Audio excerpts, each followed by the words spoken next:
তৃণমূল কংগ্রেসকে আপনি যদি তিনটে ভাগে ভাগ করেন, তাহলে তৃণমূল কংগ্রেসের আর্মি মানে ভারতবর্ষের ডিফেন্স যদি আপনি দেখেন, তাহলে তিনটে ভাগ আছে: Indian army, Indian navy, Indian air force. ঠিক একইভাবে তৃণমূলকে আপনি যদি তিনটে ভাগে ভাগ করেন, নিচে যারা প্রচার করছে, বুথে যারা বসছে, তারা নিশ্চয়ই দলের সম্পদ।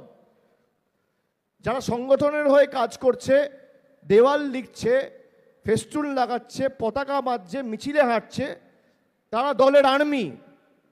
কিন্তু আপনারা যারা সোশ্যাল মিডিয়ায় পোস্ট করছেন, দলের হয়ে লড়ছেন, তারা কিন্তু এয়ারফোর্স। এটা মাথায় রাখতে হবে। আর আমরা যারা পার্লামেন্টে লড়ছি বা হাইকোর্ট সুপ্রিম কোর্টে লড়ছি, মানুষের সাথে থাকছি, তাদেরকে ধরে নিন নেভি। একদিকে নেভি, একদিকে আর্মি, একদিকে এয়ারফোর্স। তৃণমূলের বুথ কর্মীরা যদি ইন্ডিয়ান আর্মি হয়, আমরা ইন্ডিয়ান নেভি, আর সোশ্যাল মিডিয়া হচ্ছে ইন্ডিয়ান এয়ারফোর্স।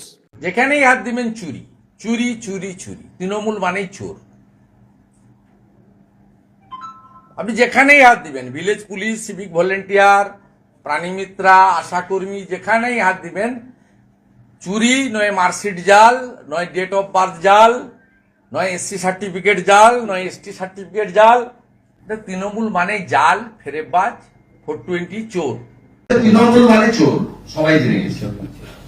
এত পুলিশ ভাইপোর জন্য এত সাউন্ড প্রুফ বাস, যাতে চোর শব্দ না শোনে। স্পিড যদি গাড়ির স্লো হয়ে যায়, চোর শব্দ শুনতেই হবে।